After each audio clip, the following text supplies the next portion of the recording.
I came on in 1968, following my uncle who came on in 1949 and my brother who came on in 1962. So it was a history of state police officers.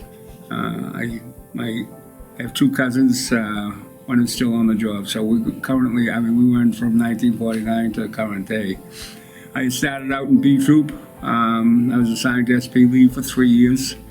Then I moved into A Troop, Concord, Topsfield, Andover. Then I went into the canine unit, what was at that time, it was stage of the troop. I became a canine trainer, certified by the North American Police Work Dog Association and the United States Police Canine Association as a certified trainer. We trained about 30 dogs in the 70s and 80s. When I left the unit, there were up to 35 dogs. Currently, there's 75 dogs in the state police. I went from the canine unit back to field, and then I went into I went to SP Foxboro. I ran SP Foxboro for 10 years. Went to the fire marshal's office, back to field for 6 years, and finished my final 3 years of my career at Internal Affairs. That was in 2008. I then went on to go to the Harvard University Police Department in charge of the detective unit. Probably my brother's graduation or my uncle. My uncle used to bring a cruiser home. So that's it. My uncle was stationed at Salisbury Beach, and we were kids, 5, 6, 7 years old. We went up to Salisbury Beach and seeing my uncle in uniform and everything. So it was mostly family stuff. I remember the state police. Probably my uncle and my brother, but more exactly my mother, following the line of her brother and her oldest. So yeah, my mother probably was the push behind it. I did 6 years in the National Guard. I was an MP. Throughout my career on the state police, I took a lot of law enforcement courses, but I never matriculated and got a degree. But when I put it all together, I had enough for a bachelor's. I just didn't want to continue, so I didn't, which is my fault. Shame on me. In field, probably back at SP Lee, I was the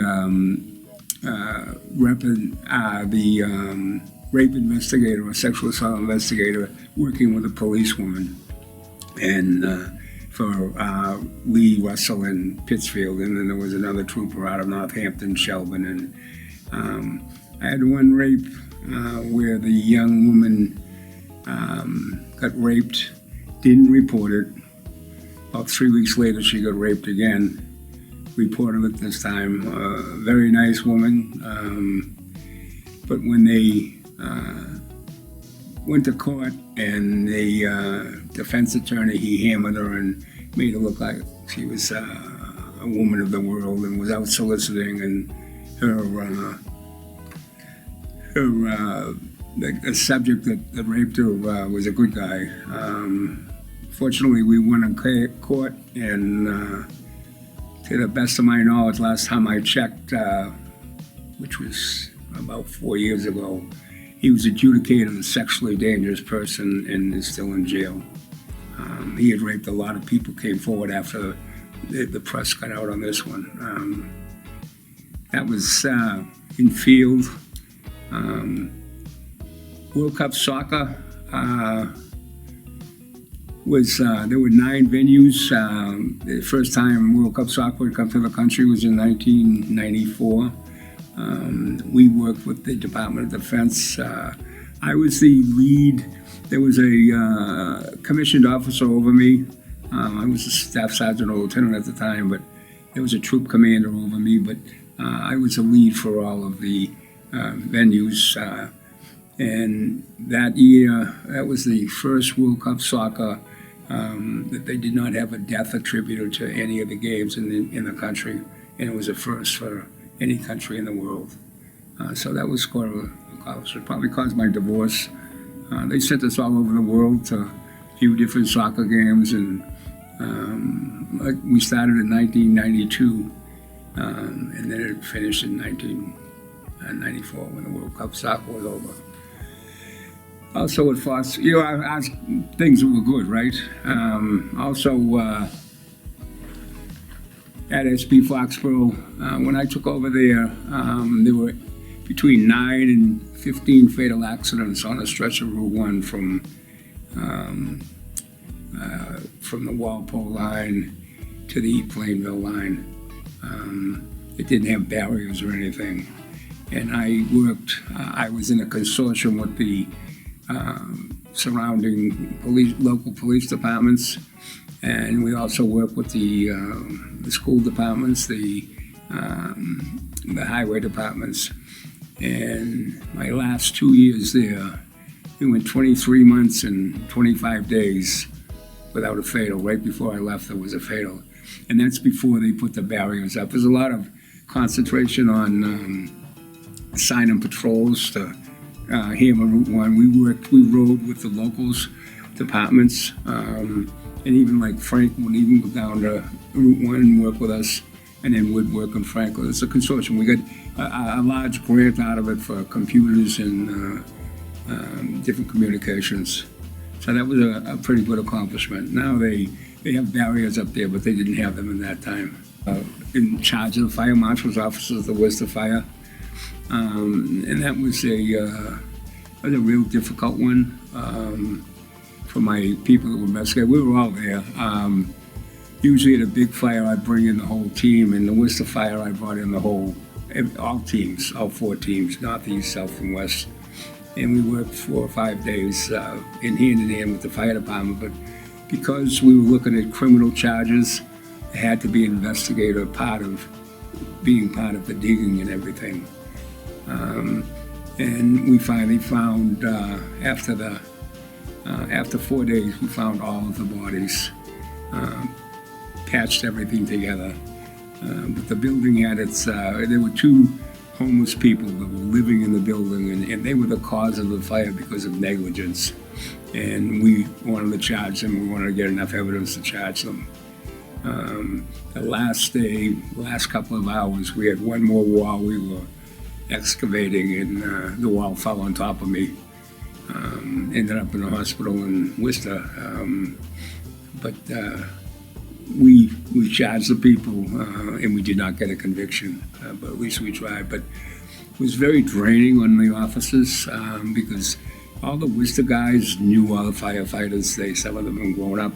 A lot of the firefighters a lot of troopers are from Worcester, so it was kind of a lot of pressure because people were looking at us, watching us, and I didn't do any. I did a little digging, but my job, I believe, as a supervisor, is to make sure all of your people under you have everything they need.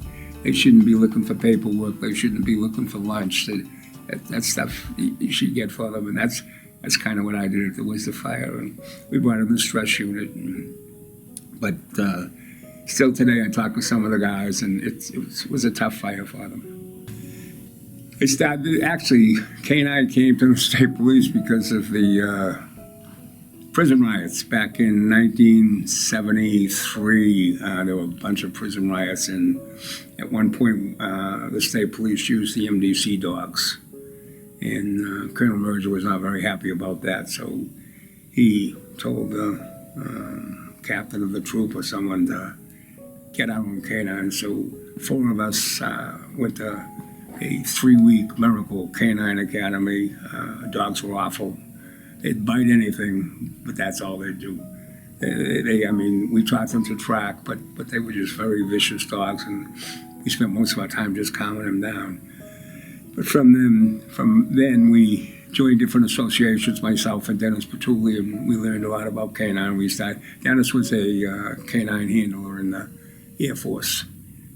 So we started training, and finally Colonel Canty let us put through 3 classes. And we learned that the most important thing was tracking. We spent most of our time in tracking. Biting was a second thing. And now it's evolved that, they don't even want the canines really biting. It's not a good public relation tool or anything. Myself and Dennis Patchouli, we couldn't bring our dogs into a Cub Scout meeting because the dogs would try to, you'd have to hold the dog. But we learned, and after that, all the dogs were trained to be friendly. They could go to demonstrations, be pet. All of our dogs back then were donation dogs. We didn't pay for anything. Any of the dogs. A lot of people, they'll get a dog, they'll have it for 12 months, 13 months, and it's still not obeying them or still wetting on the floor, so they give it away. And we ended up with a lot of real good dogs. It was a good unit, and when I got out, it just expanded. And like I said, now they have dogs that we did basically. We just started narcotics when I got out. We would just basically patrol. Now they do cadaver dogs. They do. They actually have a dog that works for the a task force in Boston involving the Secret Service and other departments, and the dog sniffs can do hard drives or anything to do with cell phones or that type of thing. And from my understanding, the dog's very good at it. And then we also have a couple of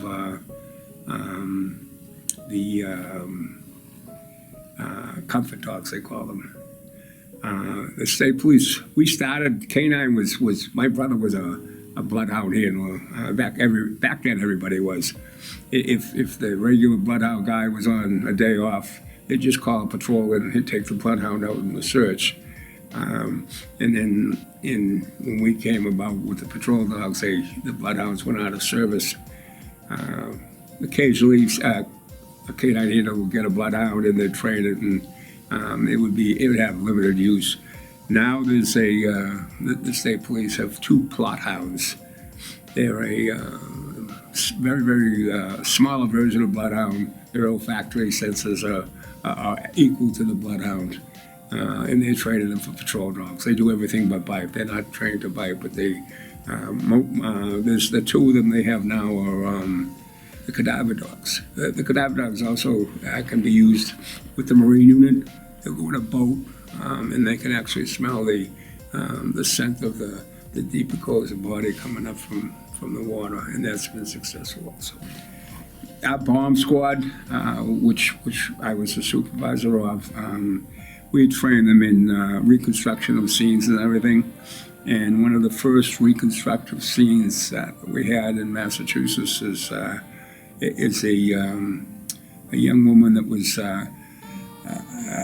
she was worked for IHOP in Malden or Everett, and some guy became obsessed with her. Never dated her, became obsessed with her. He eventually tried to date her, and she just didn't date customers or anything, and he sent her a package, and he put her sister's address on it, so she thought it came from her sister. It was a pipe bomb. And it was hard. We blew her and part of her house to bits, but we worked on that case, and we got a successful conviction, and he's still in jail at that point.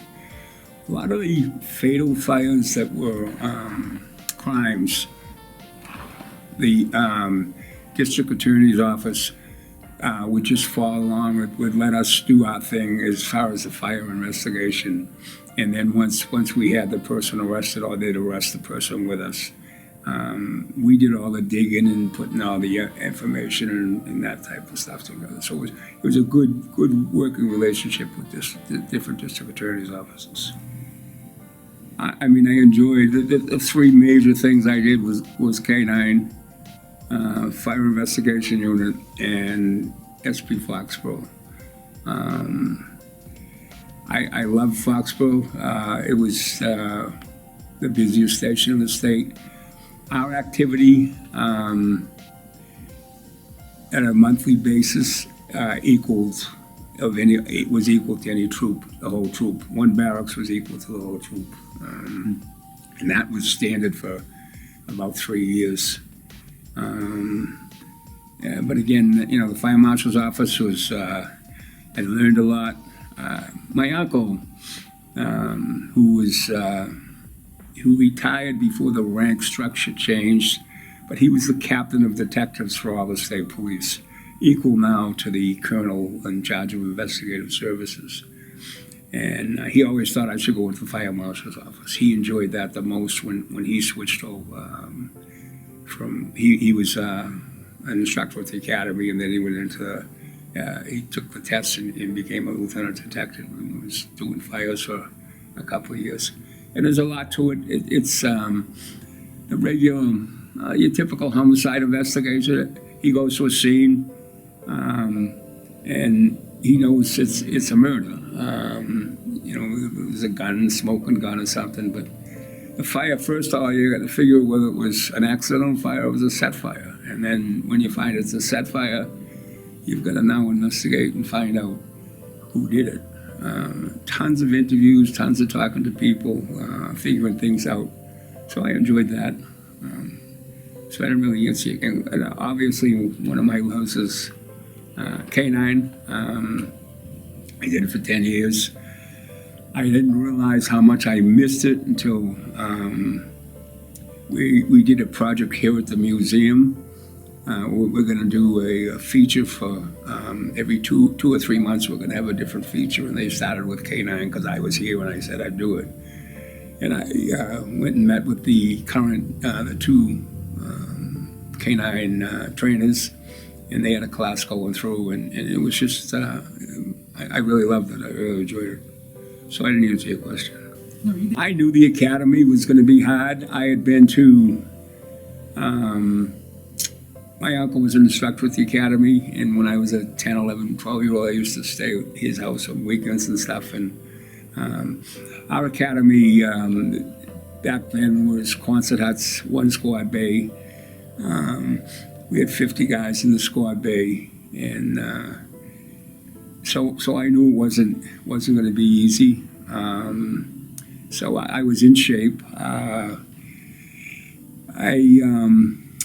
Things that stand out about our academy is the academy, normal academy classes, they start at 6 o'clock on Sunday night, and they run through noontime on Friday.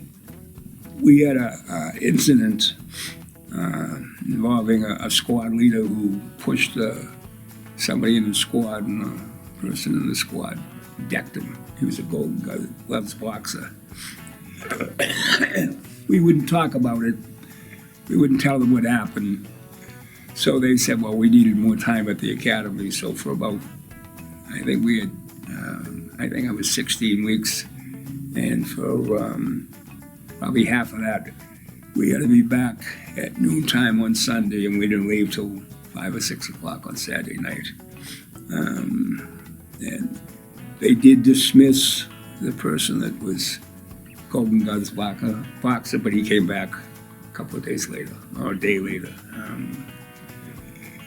Hunt was probably the most famous of the, and he was very good, dry humor, funny. He could shoot.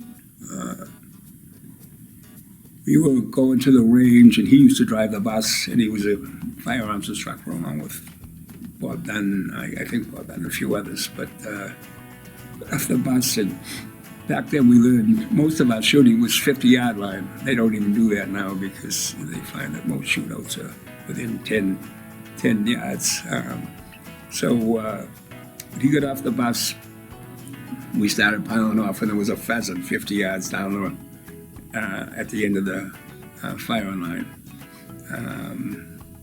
And he took out his sidearm, and one shot took the head off the pheasant.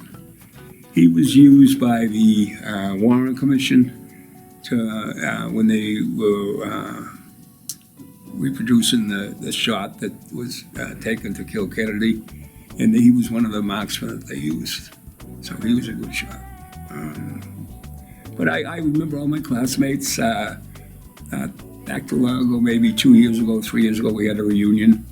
I had it up here in the Framingham area. But the academy was okay. I made it. We all knew we were going to make it. We had a review of the fire marshal's office. If it was a federal government would do it, they'd bring it. It was an audit, and we came out top in the country. I had been there 2 years, and that was an accomplishment.